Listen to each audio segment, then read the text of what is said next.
കാർത്തിക് എന്താ പരിപാടി ഇന്ന്? അത് പച്ചക്കറി തൈയൊക്കെ വന്നിട്ടുണ്ട് കുറെ. അപ്പൊ അതിന് എന്താ ചട്ടി വേണ്ടേ? അപ്പൊ ചട്ടി അവിടുന്ന് എന്താ ഇറക്കിയിട്ടുണ്ട്. അപ്പൊ കുറെ ചട്ടികൾ ഇരിക്കുന്നുണ്ട്. അപ്പൊ അതിന് തുള ഇടുക. ഈ ബോക്സൊക്കെ ചട്ടിയാ?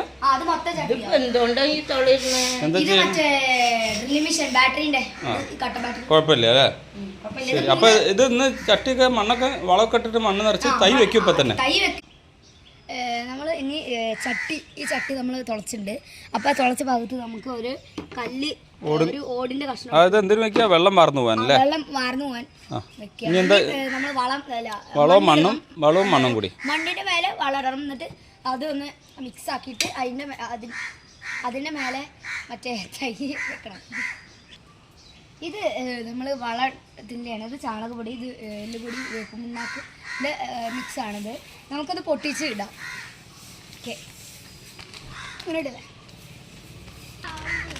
മൊത്തടണോ?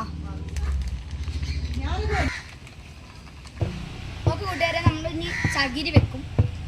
ചകിരി വെക്കുക എന്ന് പറഞ്ഞാൽ ഭാരം, ഈ ചട്ടിക്ക് ഒരു ഭാരം ഉണ്ടാവില്ലേ, ആ ഭാരം കുറച്ചും കൂടി ഒന്ന് കുറയ്ക്കാൻ വേണ്ടിയിട്ടാണ്. നമുക്കിതൊന്ന് വെച്ച് കൊടുക്കാം.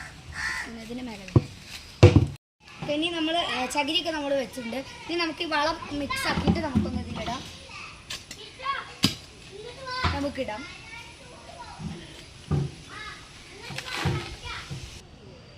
അത് കൂട്ടാൻ നമ്മൾ അടുത്ത് തൈയുണ്ട്. ഇനി ഇപ്പം ശ്രദ്ധിച്ചോളൂ, ഈ ഇത്ര മണ്ണേ നിറച്ചിട്ടുള്ളൂ. ഇനി നിറയ്ക്കാം. നിങ്ങൾക്ക് വേണമെങ്കിൽ നിറയ്ക്കാം. ഇനി നമ്മളിത് കുഴി കുത്തിയിട്ട് നമുക്കിതിൽ നടാം.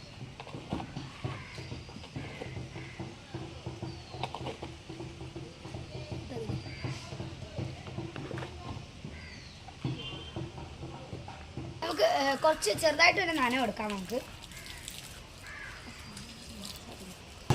ഇനി നേരിട്ട് നമുക്ക് വെയിലത്ത് വെക്കാം. എന്നാൽ നല്ല സൂപ്പറായിട്ട് ഇത് നല്ല തിക്ക് ആയിട്ട് വളരും. എല്ലാ കുട്ടികളും ഇത് ചെയ്യണമെന്നാണ് ഞാൻ പ്രോത്സാഹിപ്പിക്കുന്നത് തന്നെ.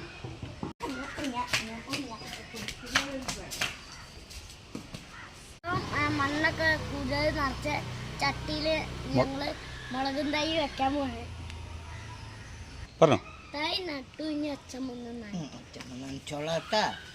നമ്മളെ മുളകും തൈ വന്നാണ്. ഇതിന് എത്ര സ്റ്റെപ്പ് ഉണ്ട് നോക്കുക. 1, 2, 3, 4, 5, 6 സ്റ്റെപ്പായിട്ട് വളർന്നൊരു മുളകും തൈയാണ്. അത് ഞാൻ ഈ തൈ നട്ടിട്ട് ചെയ്യണ പരിപാടി നോക്കുക. ഇതിലെല്ലാ വളവും എല്ലാ സാധനവും നിറച്ചിട്ടുണ്ട്. ഇതിൻ്റെ കുട്ടികൾ ഇത് ചെയ്യണതിൻ്റെ വീഡിയോ ഇട്ടിട്ടുണ്ട് കേട്ടോ.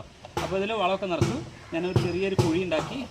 അതിൻ്റെ ഉള്ളിൽ ചെറിയൊരു കുഴി ഉണ്ടാക്കിയതിന് ശേഷം ആ കുഴിയിൽ തൈ നട്ടു മണ്ണൊക്കെ ഒന്ന് വീണ്ടും സെറ്റാക്കി. ഇനി ഒന്ന് നനയ്ക്കണം. കാരണം ഇതിലിപ്പോൾ 3/4 ഭാഗം മണ്ണായിട്ടുള്ളൂ കേട്ടോ. ഈ ചട്ടിയിൽ 3/4 ഭാഗം മണ്ണായിട്ടുള്ളൂ. ഒന്ന് വെയിറ്റ് കുറയ്ക്കാൻ ചകിരി ഇട്ടിട്ടുണ്ട് ഇതിൻ്റെ ഉള്ളിൽ. പിന്നെ ബാക്കി എല്ലുപൊടി, വേപ്പുമണ്ണാക്ക്, മണ്ണിര കമ്പോസ്റ്റൊക്കെ. ഇനി ചെയ്യണം നോക്കുക. ഇനിയിപ്പോൾ ഞാൻ ഈ 6 സ്റ്റെപ്പുള്ള ചെടിയായത് കൊണ്ട് തന്നെ ഞാൻ ഇപ്പം തന്നെ ഫസ്റ്റ് പ്രൂണിങ്. ഇന്നിപ്പോൾ ഡേറ്റ് എത്രയാണ്? മെയ് 9 അല്ലേ? മെയ് 9-നാണ് ഞാൻ തൈ നട്ടത്. അപ്പോൾ മെയ് 9-ന് ഞാൻ തൈ നട്ടു. 10 ദിവസം കഴിഞ്ഞിട്ടാണ് പ്രൂൺ ചെയ്യാൻ സാധാരണ ഞങ്ങൾ പറയാറ്. പക്ഷേ ഈ തൈ 6 സ്റ്റെപ്പുള്ളതായതുകൊണ്ട് തന്നെ ഈ തൈ നട്ടു. ഇനി ഒന്ന് നനയ്ക്കണം. ഈ നന കഴിഞ്ഞതിൻ്റെ ശേഷം പ്രൂൺ ചെയ്യണം. പക്ഷേ നമ്മളിപ്പോൾ ഇത് ഇന്ന് നനയ്ക്കുമ്പോൾ ഞാൻ ചെയ്യണമെന്ന് നോക്കുക. അപ്പോൾ ഇതിൽ നമ്മൾ ഒരു ചെറിയ നന കൊടുക്കണം. അതിൻ്റെ ശേഷമാണ് ഇതിപ്പോൾ പ്രൂൺ ചെയ്യണം. പ്രൂൺ ചെയ്യണം നോക്കിപ്പോൾ ഒന്ന് വീഡിയോ അതിലേക്ക് തന്നെ ഒന്ന് പോയിൻ്റ് ചെയ്ത് കാണിക്കുക. ഇതിന് 1 സ്റ്റെപ്പ് എന്ന് പറയും, ഇത് 2 സ്റ്റെപ്പ് എന്ന് പറയും, ഇത് 3 സ്റ്റെപ്പ്, 4 സ്റ്റെപ്പ്. ഈ 4 സ്റ്റെപ്പ് കഴിഞ്ഞിട്ടുള്ള ആ സ്പേസ് കറക്റ്റ് 4 സ്റ്റെപ്പ് കഴിഞ്ഞിട്ട് ഞാൻ മുറിച്ച കഷ്ണത ഈ കഷ്ണം കളയുക. ഇപ്പോൾ ഇതിന് തലപ്പില്ല. അപ്പോൾ ഇപ്പോൾ ഈ ചെടിയുമ്പോൾ എത്ര സ്റ്റെപ്പ് ഉണ്ട്? 1, 2, 3, 4 സ്റ്റെപ്പ് ഉണ്ട്. ഇനി അത് സാധാരണ തൈ നട്ട് 10 ദിവസം കഴിഞ്ഞിട്ടാണ് അത് പ്രൂൺ ചെയ്യേണ്ടത്. ഇതിന് ഇത്രയും സ്റ്റെപ്പുകൾ ഇപ്പോൾ ഓൾറെഡി ഉള്ളത് കൊണ്ട് ഞാൻ പ്രൂൺ ചെയ്തു.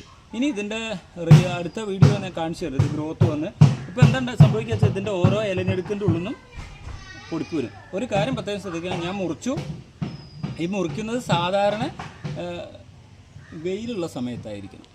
നല്ല വെയിലുള്ള സമയത്തായിരുന്നു. പിന്നെ ഇനിയിപ്പോൾ ഇതിൻ്റെ മേലെ കൂടെ നനയ്ക്കേണ്ട. ഇവിടെ ഫംഗസ് വരാൻ സാധ്യതയുണ്ട്. അപ്പോൾ മുറിച്ചു. ഇനി നനയ്ക്കില്ല. നാളെ അടിയിൽ മാത്രം ലൈറ്റായിട്ടൊരു നനയെ കൊടുക്കുന്നുള്ളൂ കേട്ടോ.